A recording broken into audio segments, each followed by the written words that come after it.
Ikusentzuleak, kaixo eta ongi etorri harira saiora. Azken foru hauteskundeetan Gipuzkoako batzar nagusietarako eserlekuak lortutako lau alderditako ordezkariekin elkarrizketak hasi genituen joan zen astean. Elkarrekin Podemos taldearekin ireki genuen bidea eta alderdi sozialistarekin emango diogu jarraipena gaur. Gurekin dugu Jose Ignacio Asensio, Gipuzkoako PSeko idazkari nagusia, Gipuzkoako lehen diputatu nagusi ordea eta jasangarritasun diputatua. Kaixo eta ongi etorri. Keixo. 2023-2027 agintaldiak orain arte eman duenaren gainean, zer nolako balorazio egiten duzue? Bueno, ja legaldi erdira iritsi gara eta nik uste dut balorazio oso positiboa jotzen dugu, ez? Zergatik, gure gobernu programaren 80% gutxi gora berea bete dugu, azkeneko partean sartu gara, eta orain zer gertatzen da, egin behar duguna da, bete ez, bete hasita dauzkagun proiektu nabarmenak, nagusienak, eta nik uste dut hortan dihardugula, ez. Benetan nik uste dut legaldia honetan, gure programaren lehentasunak bete ditugula, ez. Bai gizarte politikak, bai proiektu estrategikoak, eta baita ere nire jasangarritasun proiektuak erabat bideratuta daude, ez. Eta besteak beste, egin dugu, ez, fiskalitatearen alorrean reforma, nik uste oso garrantzitsua izan dela, nik esango nuke legaldi honetako albisterik edo programarik dertsuena eta nagusiena izan dela, eta alde horretatik pozik. Gobernuan, zertan igarri da alderdi sozialistaren eskua? Bueno, nik uste dut gure zeinak eta gure politikak ondo markatu ditugula, ez? Ezkerrera begiratu, progresibitatean aldarrikatu, eta gaina, esan dudan bezala, fiskalitatea alorrean egin dugun protagonismoa eta nola bideratu dugun akordio hori nik uste dut argita garbi gelditu dela, ez? Egin dugun politika guztietan, bai gizarte politiketan, bai aurrekontuetan eta baita fiskalitatean nik uste dut gure marka nabarmena izan dela. Eta besteak beste aniztasuna, ez? Gure lurraldean dagoen anistasunaren bermea alderdi sozialista da. Eta ikusi dugu desberdinen artean nolako akordiotara iritsi garen baita ere, ez? Alde batetik aurrekontuak alderdi popularrekin egin genuen, baina fiskalitatea elkarrekin Gipuzkoarekin adostu genuen, ez? Eta nik uste dut beste nahia zituzten, baina gure aldetik, nik uste dut oso positibotzat jotzen dut iritsitako akordiotara bai.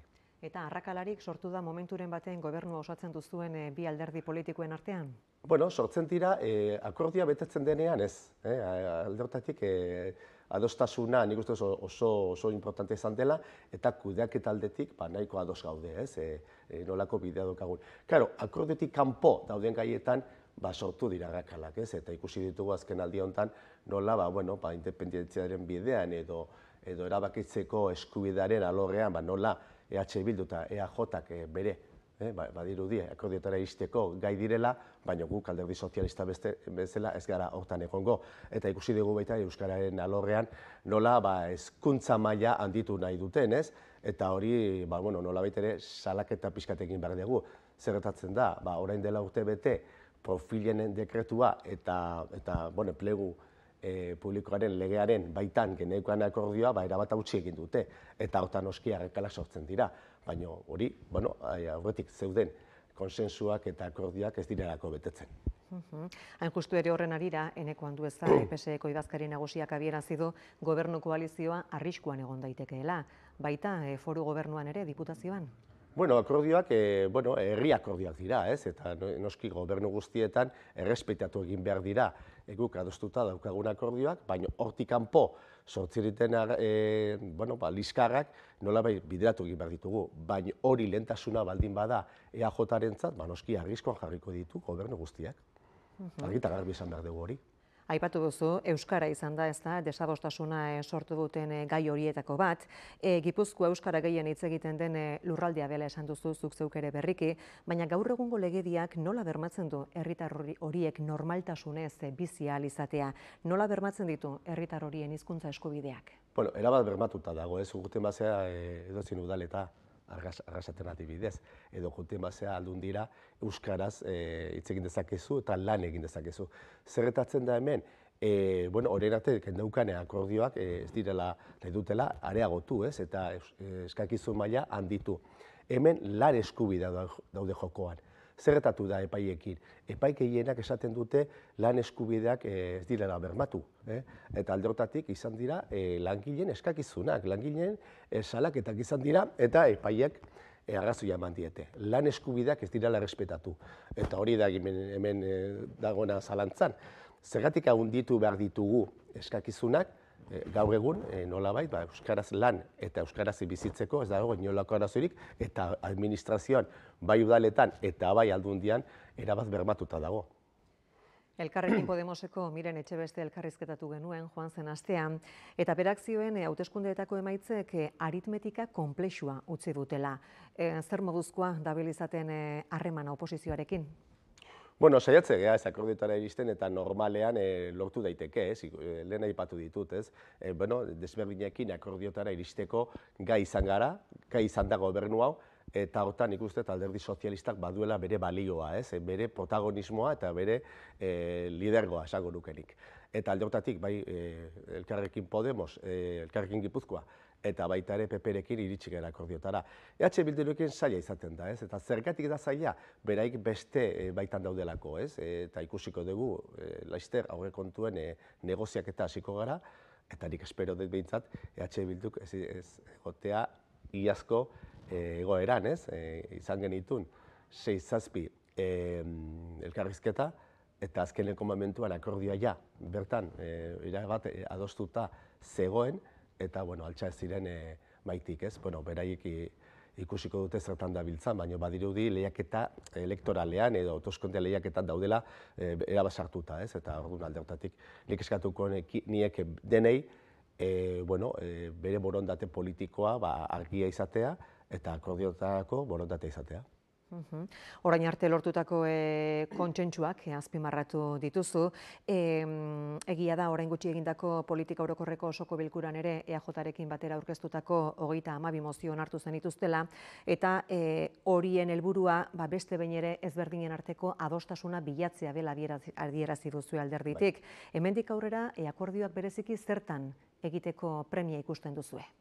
Erabat gizarte politiketan, hor badaukagu zer eginik oraindik, nahiz eta gure aurrekontuaren erdia gizarte politika bultzatzeko izatea, nik uste dut hortan badaukagu bidea eta handitu egin behar degula horko baliabideak, ez? Eta bestetik aurrekontuak berak, ez?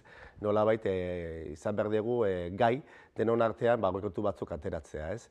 Jasangarritasun alorrean adibidez, hor daude energiaren alorrean, ekonomian, noski, naiz eta langabezia oso murriztuta egon Gipuzkoan, Espainiako langabezi txikiera daukagu, baina ekonomia alorrean ere badaude, zenbat etorkizunera begira, arriskuak daude eta hori ere aurrera egiteko nik uste dut akordioetara iritsi bagarria, eta hori aurrekontutan nolabait nabarmentzen da, eta nik uste dut hor daukagula, hemendik urte bukaera lan pixkat egiteko. Nik hortan saietako nitzake bai.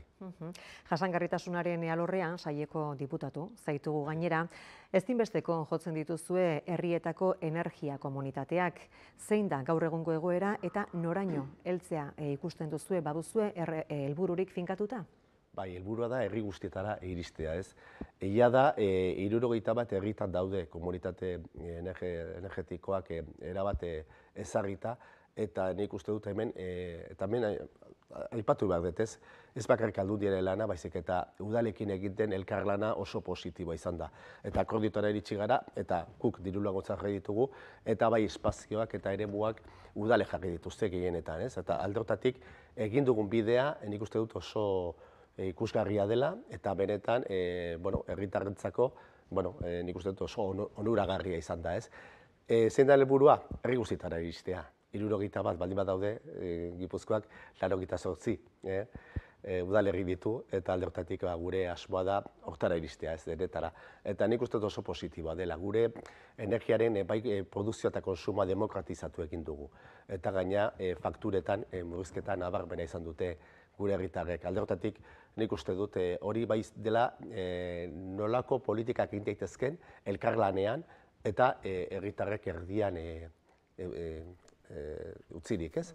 Eta alde horretatik beraiek dira protagonistak, baina guk administrazio bezala, erakunde bezala laguntzeko gaude, beti esaten dut hori, eta benetan otarako gaudela. Bai, eremuak partekatuz, eta baita diru laguntzak bultzatuz. Eta alde horretatik, ni oso pozik nago. Espero dut, ez dakite 88 herritara iritsiko gara, baina gertu ibiliko gea. Eta enpresetan, jasangarritasuna da egun duten erronka nagusietako bat? Jasangarritasuna izan behar du konpetitibitateen alde bat edo zati bat, ez? Etorkizunera begira, epe luzera begiratzen badugu, jasangarriak izan behar dute politika guztiak, eta ekonomia eta enpresetan ere gauza bera. Eta nik uste dut hor, ekonomia zirkularraren alorrean, energiaren alorrean, eta hainbat proiektutan ezinbesteko da jasangarriak izatea. Zer esan nahi du horrek? Esan nahi du bai ekonomikoki, bai sozialki eta baita igunomerari begira jasangarriak izan behar garela, baina dena erabat egin behar da. Eta nik uste dut Gipuzkoan hori aurrerapauso nabarmenak eman ditugula, ez? Eta ikusten dugu, hemen proiektu nabarmena daude, adibidez, Laster ikusiko dugu Aretxabaletan Fagorrekin iko du Distigitin proiektua, eta horrelako proiektu zabalak ere egin behar ditugu, eta nik uste dut hori dela bidea, ez? Elkarlanean, eta beti epe ertaina eta luzera begira. Badago kezka autogintzako hornitzaile diren enpresekin lotuta, Mubilek lagun diezaieke garai berrietara moldatzen? Bai, alde horretatik esan behar dugu Gipuzkoan mugikortasunean dagoen teknologia, ez? Zentro teknologikoak, Fitek adibidez, edo hainbat eta hainbat, Bikontek eta bar, dauzkagun enpresa teknologikoak oso aurreratu dira. Mubil bere baitan jasotzen ditu denak, eta Mubil izan behar du horren, ez dakit nola esan, baina polo hori, teknologiko polo hori, eta hori egin behar duguna da, etorkizunera begira baita ere, nolabait konpetitibitate altean, eta gure enpresak babesteko egin behar ditan politikak, eta egin behar dira baita ere, teknologia hori banatu gure enpresetan. Eta Mubil egiten ari den lana oso importantea da. Gaina nik uste dut, lehen aipatu dudan bezala beste alorretan, elkarlana egiten da, gure sare industrialarekin batea, eta nik uste dut, aurrerapauso nabarmenak, eta hemendik urte terdira ikusiko dira ze aurrerapausoak eman diren. Garraio publikoarekin lotuta, Debagoienean autobus zerbitzuak askotariko kexak eragin ditu, bai erabiltzaile, bai ordezkari politikoen eskutik. Horiekin zer? Neurri berririk aurre ikusten da? Bueno, nik uste dut neurriak hartu direla, autobusak ere berritzenen ari dira, berritzen, eta azkeneko urtetan, okerrez banago, 27 autobus aldatu dira, eta mantenimendu aldetik ere, aldunditik, hortan jarraitzen ari dira, eta kexa guztiak erantzuten dira, eta jarraipena ematen zaio, ez? Kexa horiei, enpresarekin hitz egiten da, jarraipena egiten da, eta eskakizunak eta ardurak eskatzen dira. Nik uste dut, nabarmen hobetu dela, segurazkiz da nahikoa izango, baina nabarmen hobetu dela kudeaketa, ez? Eta alde horretatik, aldunditik eta lurralde busetik, hor daude gainean, ez? Isuna jarri dira baita ere, eta nik uste dut, hobekuntzak ikusiko direla Laster, ez? Baina egia da, abantzak eskatu zuela, ez dakite autobusak zenbait urte gehiago erabili, baina esan zideten ezetz, eta zaharberritu egin behar direla, eta nik uste dut berrikuntza hori nabarmena. Eta gaina, datuen aldetik, ikusi da, asko iko dela, erabilpena, eta hori esan nahi du baita ere, hor dagoen zerbitzua hobetzen dijoala. Kexak ere asko gutxitu direla esan didate, nik uste dut alde horretatik, segurazkiz da nahiko izango, gainean egon berkau gara, baina nik uste dut zerbitzua hobetzen ari dela eta gehiago erabiltzen den zerbitzu bada. Epe motzertainean, linea berriren bat edo aurre ikusten da, izan zen bilera esate baterako hemen Debagoienean, Baiara eta Goierri eskualdea lotzeko ideiarekin. Bai, azkeneko izan da Goierritik Donostira, nazional bateko hori handitu da, zerbitzua asko handitu da, eta asko erabilpena asko handitu da baita ere. Segurazki bai, nik ez dakit nolakoak izango diren urrungo pausoak, baina bai, nik uste dute Baiara honetan berrikuntza egin behar dela, eta nolabait linea berriak jarriko dira. Gehien bat egiten dena da, badakizu, refuerzoa jarri, zerbitzuetan, eta nire hortan nik uste dut aurrera paso nabarmenak eman direla eta emango direla. Gurean zerbitzua eskaintzen duen Avanza Mobilidad Gipuzkoako autobus gidarien eta enpresaren arteko gatazkak jarraitzen du. Zer egin beharko luke Gipuzkoako Foru Aldundiak? Bueno, tartekari bezala ibili gara, ibili da Azara Dominguez kasu honetan, baina beraien artean adostu behar duten gai bada, enpresa eta langileen arteko autonomia daukate beraiek akordiotara iristeko, eta hori errespetatu egin behar da. Gu beti esaten dugu negoziazio kolektibo hori errespetatu egin behar dela, eta beraiek adostu behar dute gure aldetik, laguntzeko gaude. Eta tartekari bezala ibili da, Azara Dominguez denekin bildu da, baino beraiek erabaki behar dute eta beraiek iritsi behar da akordiotara noski. Eta grebak egiten ari dira baita ere, adinekoen egoitzetan eta eguneko zentroetan, ELA sindikatuak deituta. Aldundiak lidergo hartu beharko luke? Gauza bera, hemen ere tartekari bezala ibili gaitezke, baino beraiek iritsi behar da akordiotara. Nik uste dut, bide bat eginda daukatela, eta nik uste dut, espero dut, akordiotara iristea. Nik hobekuntzak egon beharko dira, noski, baina hemen gauza bera da, guk gure egoitza publikoetan ez daukagu arauza handirik, baina egia da, enpresa eta laginen artean, noski, iritsi behar direla akordiotara. Laguntzeko gaude eta tartekari bezala, baina hortan ere gauza bera, negoziaketak beraiei dagoki, enpresei eta langilei. Etorlurren bitartez, etxebizitza publikoak sustatzen ari zarete, herri txikietan batez ere. Iruditzen zaizu, salmentari ez ezik alokairuari bultzada emateko ahalegin handiago egin beharko litzatekeela? Etxebizitza politika benetan, Eusko Jaurlaritzak bultzatu behar du, beraiek daukatelako posibilitate gehiago eta jarri dutelako 3.000 milioi baino diru gehiago, alokairuak bultzatzeko eta etxebizitza berriak egiteko. Noski, etorlur, herri txikitan egin dezaken lana hor dago, eta zerbait egitekotan, eta nik uste dut aurrera pausoak izango direla. Baina benetan etxebizitza politikak bultzatzeko Eusko Jaurlaritzatik, eta nik uste dut Denis Itxaso egiten ari den lana nabarmena dela. Ikusi dugu baita ere nola alkilerrak limitatzeko, alokairua limitatzeko indizeak jarri dira, publikatu dira, eta alde horretatik aurrera pauso nabarmenak emango dira, eta baita ere ikusi dugu tensionatuak dauden lekuak nola, hortan lan berezia egin daitekeen, Eta esan dizut, dirua 3.000 milioi baino gehiago inbertsiotarako legaldi honetan, eta baita ere indize horiek, eta etxebizitzak egiteko gida ere hortan dago, eta alde horretatik nik uste dut lidergoa Eusko Jaurlaritzak egin behar duela, eta nik uste dut etxebizitza departamentuak nahiko ari dela moitzen, egia da, hemen dagoen arazoa ez dela gauetik egunera bideratzen, baina nik uste dut legealdi hau izango dela inflexio puntu nabarmena Euskal Herri osoan.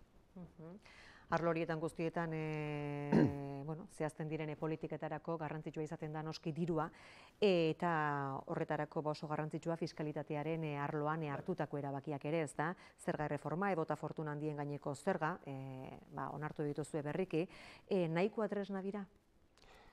Edo gehiago behar da? Nahikoak ez dira, aurrekontuak ere izan behar ditugu. Ez gertatzen da fiskalitatearekin alde batetik, zuk esan dezuna ez, etxebizitza erosteko garaian eta gazteentzako bereziki onurak eta baliabideak sortu, noski emantzipaziorako laguntzak, baita ere konziliaziorako, jasangarritasun da ingurumenarekiko egin behar ditugun diru laguntzak, noski zartzaroan daukaten egoera hori hobetzeko eta hainbat, eta noski lan errentak hobetu bere fiskalitatea eta kapital errentak ere, nolabait, handitu, eta bateratu nolabait fiskalitatea beraien artean. Lehen, diferentzia handia zegoen, orain murriztu egin dugu nabarmen. Nik uste dut progresibitatean asko aurreratu dugula fiskalitatean, Bestetik, hortan, noski, diru sarrerak ere gora dijoazte, eta aurrekontuak egin behar dutena da, beste aldetik, gastu aldetik egin behar dutena da, hori gure berdintasunean eta lagundu.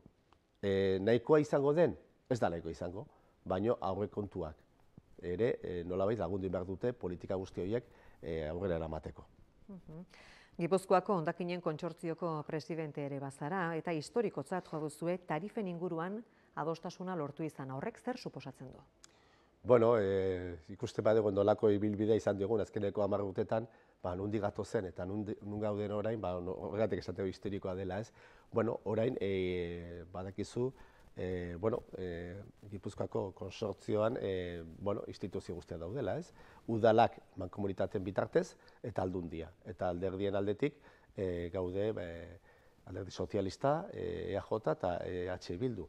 Denon artean adostea aurrekontu batzuk eta tarifa, nik uste dut aurrera paso nabarmena dela, eta politika hori nolabait sendotu egin behar dugu, ez? Eta nik uste dut etorkizunera begira, hemen izan dugun liskarra, nolabait, alde batera utzi, etorkizunera begira, eta nik esango nuke, kanpotik ikusten gaituzte ejemplo bezala, ez? Nola, kudeaketa aurreratuena da Espainia mailan, eta alde horretatik guk ere sinistu egin behar dugu hori. Nik uste ingurumenari begira eta bai hondakinen kudeaketari begira, hemen egiten dugun kudeaketa, esaten da bezala gazteleraz, es una gestión de excelencia. Euskeraz gauza bera esan behar dugu, ez? Excelentea dela, aurreratua dela, hemen egiten dugun kudeaketa. Eta alde horretatik nik hori aipatu nahi dut. Eta noski, akordiotarako izan dugun borontatea denok, oso positiboa noski. Zatoz eta zaindu, lelo hori darama, 2030 arteko turismoaren plan estrategikoak, ingurunearekiko errespetua eskatzen duzue. Ez da egiten, zer nolako turismoa bilatzen duzue?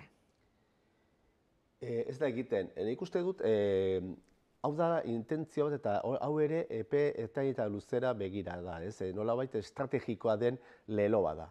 Zer esan nahi du honek? Esan nahi du ez duguna nahi edozein turismoa, ez? Eta horrek zer esan nahi du, etorri zaitezte, partekatu gurekin gure ingurumena, gure espazioak, gure kultura, gure hondartzak, gure mendiak, baina zaindu dezagun, ez? Zertarako, gaur, bihar eta hemendik urte batzutara izan dezagun baita ere horrelako espazioak partekatzeko.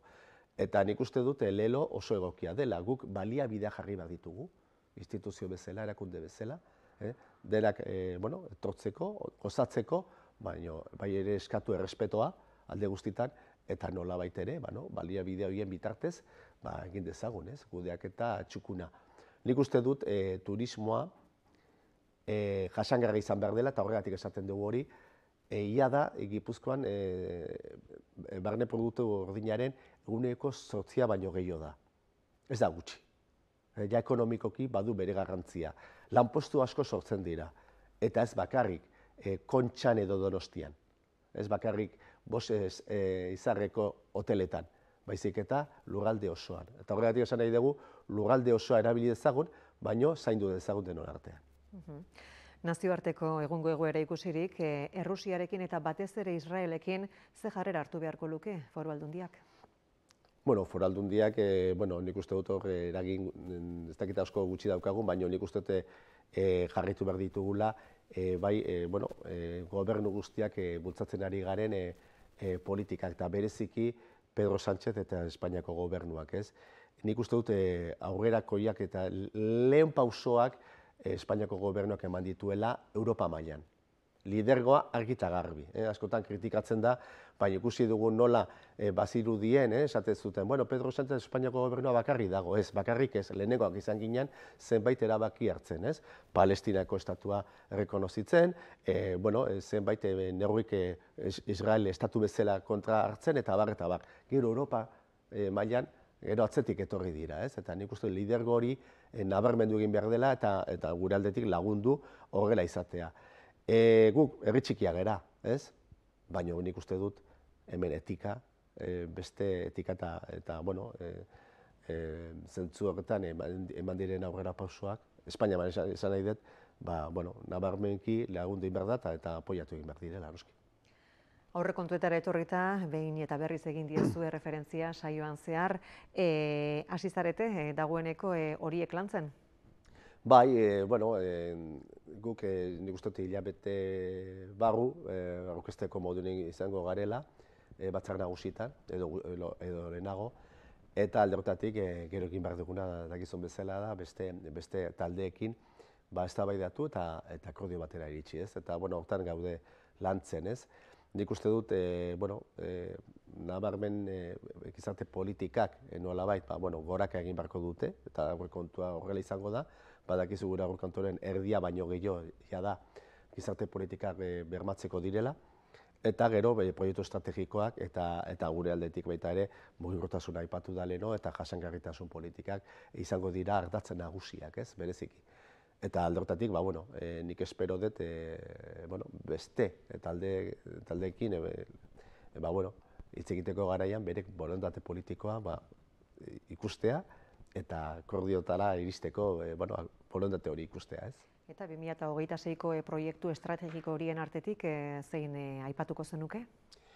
Nik aipatuko nuke esan dudaz, gizarte politika eta badakizu hor gaudela, oraindikan aldundi bezala, enpresa publiko bat bultzatuko dugu, baina oraindik ez gara akordio osora iritsi, eta hortan garrantzitsua da gure residentziak egiteko garaian, aurrera pauso nabarmenak eman behar ditugu, ez?